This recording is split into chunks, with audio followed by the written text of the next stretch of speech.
All right, didn't we talk, was it last time or the time before? We were doing Brussels sprouts, and we talked about when you want to use bacon as a seasoning, and you chop it up, you buy those ends and pieces, and what you have are those funky little bits that are cut off of the bacon, and they package those up and they sell them for a fraction of what you buy normal bacon for. And that's genius, because you're going to chop it up anyway, so why spend the extra money to have pretty little strips? That could be my motto for life, is why spend the extra money? Because I don't like spending extra money on much of anything. Okay, so we don't actually have to get this all the way crisp. You can if you want to. What you could do is render all the fat out of it and get it real crisp, and then remove the bacon, and then sprinkle it back in a minute. But I'm just going to let the whole thing go, because we're making turnip greens. Nobody's going to be stealing it today. Huh? Stealing the bacon? Yeah. I know. It never fails, I swear. Anytime I have actually cooked bacon. Well, on Thanksgiving, you know what I did? I cooked bacon off ahead of time and had my sprinkles ready to go. I got up there and I shoved it in the back of that top cabinet so that they couldn't find it. Otherwise, there would, and then I forgot it was there, and then I found it 2 days later. So I finished nuking it until it was rock hard, and then Boudin got dog treats. So anyway, that was my attempt to get around the bacon thieves. All right, so I was going to show y'all how to do a really, and here's why. We've got a little bit of sweet. I'm going to show you how to do a salad in a minute that's got a hint of sweet, and we've got the creamy with the macaroni and cheese, and so I wanted something to counterbalance all of that. And one on green beans, I was going to show you how to do capers and garlic, and it's absolutely wonderful. No fresh green beans. Sorry. So I bought turnip greens, and you'll get them in big bunches. You know, these are about this big around, and it looks like I have enough here for an army. But first of all, you bring it home. There is a single turnip green.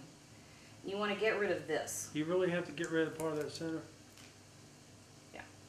You know, theoretically, I mean, you could eat it, but it will never get tender, right? And this is one of those, you know, I save scraps of everything, and I make sauces and broths and stocks. Turnip greens have a very distinct flavor, so unless you're making turnip green stock, which actually, that's not a great idea. But unless you're making turnip green stock, you know, that's the best place for that is the compost pile. So you're left with these leaves, and I picked the rest of this, and then you can just press on it and see how much it's going to, you know, condense. This was 4 bunches. And then you'll also see, once I put it in the pan, it actually, it's like spinach, disappears. Lots of water in there that we're going to get rid of. All right, so we're letting our bacon do its thing. Turnip greens. I had one other thing I was going to talk about. What was it? I have no idea. Boudin. Boudin and his dog treats. Got our Thanksgiving bacon because I forgot I'd hidden it. Oh. Where is he? Normally he sits right here when we're doing this. No, I had one more food thing to do, but I don't remember what it was. Okay, so while our bacon starts to render, I'll remember probably as soon as we turn. Vinegar or something on the counter over there. We asked for something else. Oh. I'm not done. We've got a whole other thing to do. Oh, okay. We're good. Okay. But we're also going to give the first shot of champagne to our ham. Now, I will say, normally, if you're doing a ham, you won't. I'm kind of giving this one short shrift. I would normally give it a full another hour, you know, but y'all don't want to stand around and hear me talking about my dog while we give the ham another hour. So I'm going to show you how to glaze it so that it looks right, so you'll know what to look for. Look at that big old hand. Jeez. Oh, and you know what? All these juices that are coming out of there, that's good stuff. That's what you, if you want to, you can save it, and that's what you put on your, you can put that in your greens. You can put, why am I using the smallest pastry brush on the planet to do a 21-pound ham? What is wrong with me? All right, so you're going to start. Looks like you're catching up quick there. Don't answer that. If I ask what's wrong with me, you just say, absolutely nothing. That's the best answer. I'm teaching my boys that already. asked Ricky last night, you know, Ricky's 16. He is my incredibly logical, I swear I produced Spock. He is Spock, and he was in here last night. He does fencing. Huh? Yes, he is a fencer. What? He, all right, I got to give you the backstory. All right, so pour it over, brush it. It's going to get down here. That's okay. That's going to get sticky and awesome and fabulous. And then close everybody up. So you want all those sugars to continue caramelizing. I got to tell my Ricky story. I've only told, what, 2 stories about the kids so far? That's it. Oh, y'all can do for 10 or 12 more. I have very curly hair, naturally. About a year and a half ago, I went to a professional stylist, and I've had straight hair since then. And everybody keeps telling me how odd it looks. So last night, for the first time in a year and a half, I let my curls come back and walked in the kitchen and said, Ricky, what do you think? You know, he goes, well, you look like you. He goes, but you always look like you because you're you, and it's not possible to look like anybody but you. I was like, but don't you like my hair? And he went, what do I say here, Mom? Smart boy. Already knew he could go all kinds of wrong ways with that. Well, you really can't go any right way. No. Okay, so our bacon has only begun to render. See, we've begun to render, but not much. It's not crispy by any means. Which you could do if you wanted. We're going to give it a shot of red pepper flakes. And y'all know the ones I'm talking about. They go in their pizza places and they're in little shakers on there. That's a great way to wake up all kinds of stuff. In this case, we're going to wake up our turnip greens. And we're going to put it in there with our bacon. It's going to hit that oil. It's going to release a lot of those flavors. But you don't have to go crazy with it. Okay. I grew up, there's been like a Southern Renaissance. Have y'all noticed that if you watch a lot of food stuff on television? Collards and kale and everything has gotten a lot of revival lately. But nobody ever talks about turnip greens. And I grew up with turnip greens. We didn't have collards, but we had turnip greens. And I love collards. Collards are great. Wait a minute. Did I miss a stem? I love them. They're great, but this is my comfort food, is turnip greens. I think they're milder than collard. And my mother used to give them to us with a splash of vinegar, apple cider vinegar.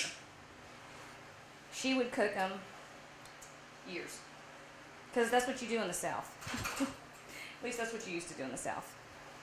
I kind of take the middle ground with mine. Instead of covering it with acres of bacon grease, so we will get that in there, and cooking it until it's just about died. I saute it a little bit, give it a shot of red pepper, and I don't cook it near as long. Still has a nice tender crunch to it. I'll tell you another trick. I don't know what that maneuver was. What was that? Another trick, if you give it a sprinkle of salt, it will help break down those leaves a little more quickly. And now I've got salt on my hand and over my shoulder. So at this point, where's my lid?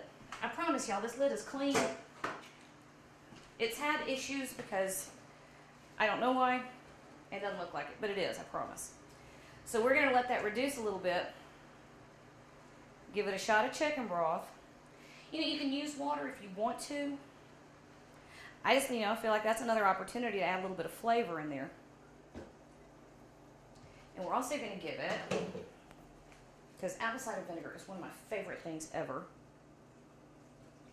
we're going to give it a healthy slug. I'd say that was not quite a quarter cup. Stick a lid on it. Now, remind me, as soon as I say that, I know I'm going to forget. So remind me to check that in just a minute or two. But all that needs is enough time for the chicken broth and the vinegar to come to a boil. And it's going to steam those greens. And that's what's going to make them tender.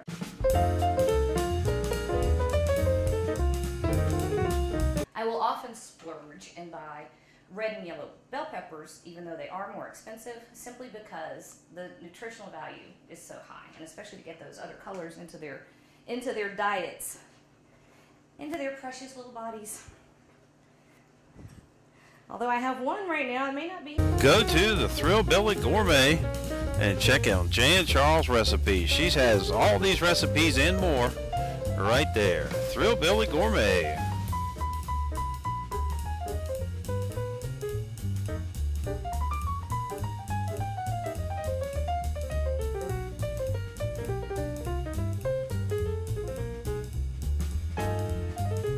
This a taste and see if we need to adjust seasonings. See how we're doing there. Because you don't want to cook them until they've just turned into mush. Actually, you know, I grew up with them that way. I kind of like it that way, but you don't want to do that anymore. Not if you don't have to.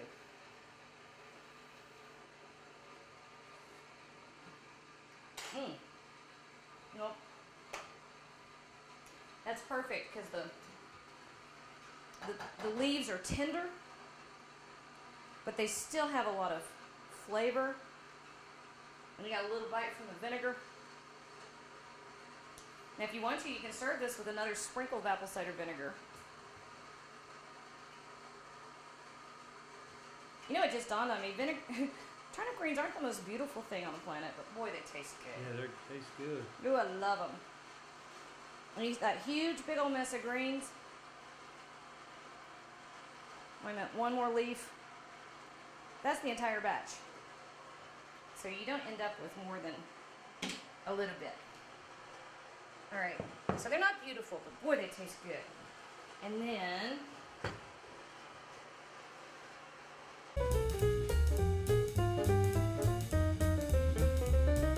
I almost never, ever throw away the glaze, or not the glaze, the juices from a roast. Because you've got so much flavor that has come out in those juices. That's your flavor. Take advantage of it. You know, don't get rid of that. And then I had tongs, didn't I? Yep, here they are.